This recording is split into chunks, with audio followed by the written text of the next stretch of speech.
Dreams on PS4 seems to be the closest thing to a dev kit or game engine that the average consumer can get their hands on when it comes to console.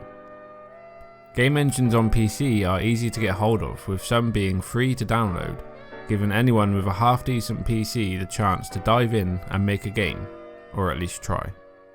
But with the console market being more strict with who can develop for the system, and will often require you and your game to meet a number of requirements, and I hear there is also a cost to be paid to get your game on the systems. A cost is in money, not, a blood sacrifice or anything. That's for the publishers. Will Dreams be the first game to give the average Joe who slaps down £50 for the game the ability to make their own game? Publish it to the Sony store and take a cut? Highly doubtful, but interesting to think about.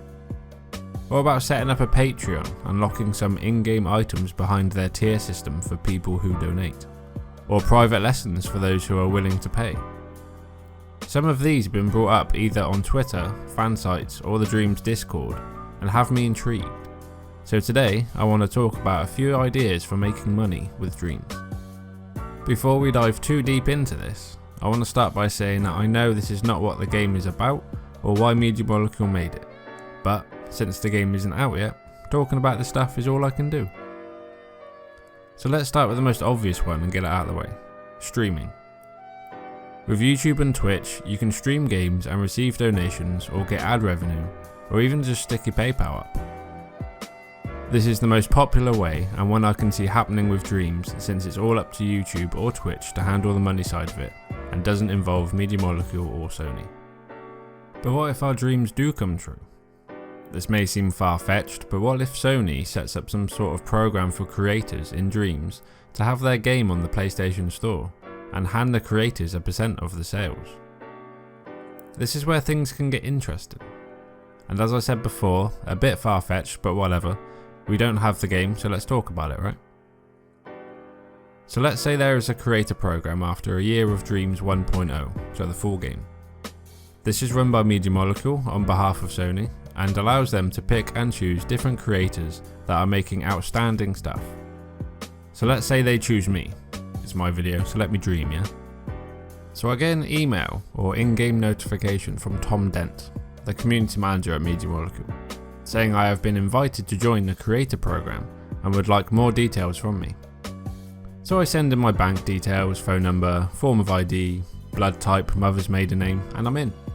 Now I have had loads of ideas on how this program could work, so I'm just going to say a few and you can make your mind up on what one's best. Firstly, let's say my game called Olympic Banana Battle Royale of Legends has been added to the Dreams Creator Program part of the PlayStation Store at a price set by Sony, let's say $2.99. All games, songs, themes, movies and VR experiences will be at this price, and the creator will receive £1 of every sale. Or, what if the creator program is completely in-game, meaning there is an in-game store with whatever DLC Media Molecule put out and creations from the community. The pricing will be the same as before, only this time it will unlock the assets, games, music or what have you for the buyer.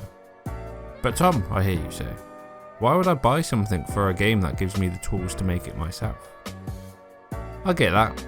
But what the program would offer is top quality content that is more than just a tree or a house for you to use in your own game. Let's say someone made a Mario Kart clone with 5 tracks, AI for all the other races, and multiple options for the kart. Now you could spend weeks making that for yourself and good on you for it.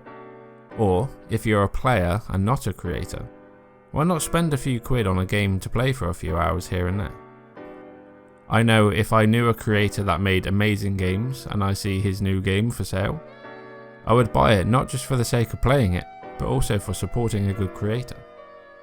Some people won't like it and will just want to play the game that they have already paid for. I understand that. So everything I just said will most likely not happen, or Media Molecule and Sony won't have the resources to get it done. Not to mention the legal hoops to jump through, or even what would happen if more than one person made the game. What if the game uses music or assets from another creator? Do they get a cut? It all seems too much faff with little payout for Sony or Media Molecule to deal with. That leads me on to another option for this video, and that's Patreon. Patreon exists because when creators are paid, they can create more amazing things. Things that inspire us, teach us, challenge us, things that make us laugh. Could creators set up a Patreon, unlock some in-game items like music, assets, or even beta test behind a paid tier? Gamers having a Patreon is nothing new, with a large number of streamers and YouTubers having a Patreon to help keep their channel going. Could this also be used in Dreams? Short answer is yes, it could. Anyone can set it up and ask for money in return for something in-game, private Discord access, or even personal lessons on how to make something. Here I set up my own Patreon to show how it could work. This is just to demonstrate how it could possibly be done. So I made 3 tiers at different prices and all have different offers. Just to give a bit of background, let's say I stream 2 times a week and focus mainly on sculpting, so my Patreon will reflect that. So tier 1 will be for $1 and will give you access to my own Discord channel that I use when streaming and even when not. Let's call this tier the Imp. Tier 2 is for $3 and will grant you access to the Discord, and let's say you can vote on what I sculpt and request a sculpt that people can vote on each week. Let's call this one the Curator. The final tier will be a Dreamer. This will give you access to the Discord like the last 2 tiers, but you can skip the vote part and request a personal sculpt. Say you're having trouble making a functional keypad and door, and want help. Donate to this tier and have me make you one live on stream, giving you tips, or have me listening to you on how you want it to look. There are also goals that come with hitting a number of Patreons that is set by you, and will change how the Patreon can be run with more money coming in. Patreon is probably my favourite way of receiving or donating money when it comes to games, as most of the time you will get something back for your money. So I can see this way becoming more popular with streamers and creators down the road. That being said though, these people will have to run their Patreon very carefully and make sure that they do what they say they will. What are your thoughts on this subject? Donating on stream or to a Patreon is nothing new, but what about a creator program? How do you think that'll work? I would like to make another video discussing ways on how that could be handled and if it will be good for the game, even if the probability of it happening is 1%. Or is the possibility of selling your own music made in Dreams, or printing sculptures a viable way to make a bit of cash? Leave your thoughts in the comments or hit me up on Twitter at GentlemanTom. As for now though, thank you very much for watching, take care, and see you next time.